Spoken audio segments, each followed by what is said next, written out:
আমার চ্যানেলে তোমাদের সকলকে স্বাগত। আজ আমরা ক্লাস 5-এর রায়ান মার্টিন প্রশ্নবিচিত্রা থেকে বাংলার প্রথম পর্যায়ক্রমিক মূল্যায়নের দ্বিতীয় স্কুল সলভ করব।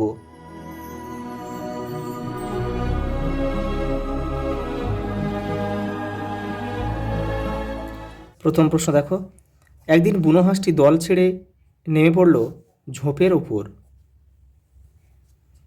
এত শব্দটির অর্থ রবিবার। গল্প বুড়ো কবিতার লেখক সুনির্মল বসু। জোনাকিদের সভা বসেছিল লাল দিঘির পাড়ে। পরেরটা দেখো, বুনো হাঁসদের শীত নিরাপদে কোথায় কাটে? হিমালয়ের অন্য পারে বরফে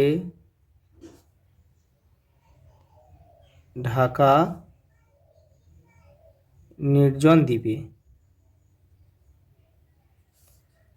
বালক রবীন্দ্রনাথের প্রধান ছুটির দেশ কোথায় ছিল? খোলা ছাদ।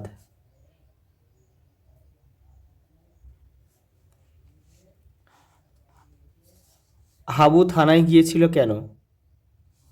হাবু থানায় গিয়েছিল নালিশ করতে।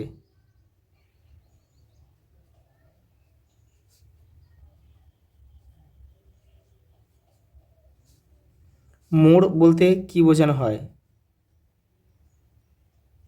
রাস্তার বাঁক। ওটা দেখো, সে এক ভীষণ যুদ্ধ, কোন যুদ্ধের কথা এখানে বলা হয়েছে? দেখো, লেখিকা মহাশ্বেতা দেবীর লেখা এতো মুন্ডার কাহিনী গল্পে বিরসা মুন্ডা সাহেবদের উৎখাত করবে বলে মুন্ডাদের নিয়ে উলগুলার নামে এক লড়াই করেছিল ও সাঁওতালরা করেছিল হুল নামে এক লড়াই। এখানে সেই যুদ্ধের কথাই কিন্তু বলা হয়েছে। ছেলেবেলা পাঠ্যাংশে ওয়েসিসের প্রসঙ্গ কীভাবে রয়েছে দেখে। গরমকালে দুপুরবেলা ছাদের উপর দিয়ে যখন গরম বাতাস হু করে ধুলো উড়িয়ে বয়ে যেত, তখন বালক লেখক রবীন্দ্রনাথের ছাদটাকে মরুভূমি আর তেতালের নাবার ঘর অর্থাৎ স্নান করার ঘরটাকে মনে হতো ওয়েসিস বা মুর্দান। চেঁচিয়ে যে তার মুখ ব্যথা, কার মুখ ব্যথা হয়েছে, সে কেন চেঁচিয়ে মুখ ব্যথা করেছে দেখে নাও। এখানে গল্প বুড়ো মুখ ব্যথার কথা বলা হয়েছে। সে নানা ধরনের গল্প যেমন দৈত্য, দানব, যক্ষীরাজ, রাজপুত্র, পক্ষীরাজ ঘোড়া ইত্যাদি নিয়ে চেঁচিয়ে ডাকছিল ছোটদের গল্প শোনানোর জন্য। বিমলা নিজেকে কিসের সঙ্গে তুলনা করেছে এবং কেন? বিমলা নিজেকে ছায়ের নুরোর সাথে তুলনা করেছে। কারণ কি দেখো, বিমলার অভিমান কবিতায় বিমলা সারাদিন সকলে নানা ফরমাস খেতে চলে, অথচ মেয়ে হয় সে তার দাদা ও ভাইয়ের তুলনায় কম খাবার পায়, তাই সে নিজেকে ছায়ের নুরোর সাথে তুলনা করেছে। পরেরটা দেখো, সঠিক উত্তরটি বেছে নিয়ে লেখো। আর অথচ কিন্তু এগুলি হলো অব্যয়। বাক যুক্ত ঈশ্বরী, এটা হবে সন্ধি যুক্ত করলে হবে বাগীশ্বরী। দেখো, সন্ধি বিচ্ছেদ করো, বিচ্ছেদ দিয়েছে, বি যুক্ত ছেদ, বিচ্ছেদ। সন্ধি করো, এটা হচ্ছে কি সৎযুক্ত চরিত্র, এখানে লিখে দিচ্ছি, হবে সচ্চরিত্র।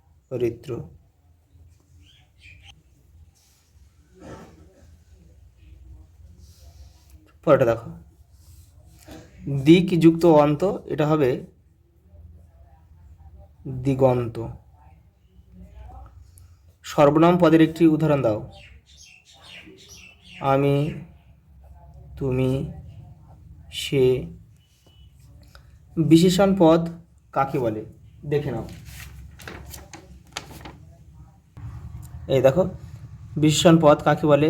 যে পদ বিশেষ্য সর্বনাম বা অন্য কোনো পদের দোষ, গুণ, অবস্থা, সংখ্যা, পরিমাণ ইত্যাদি প্রকাশ করে তাকে বিশেষণ পদ বলে। যেমন দেখো, লাল ফুল, তাহলে ফুলটি কেমন? দেখো, ফুলটি হচ্ছে লাল, এই লালটা হচ্ছে কিন্তু এখানে বিশেষণ পদ।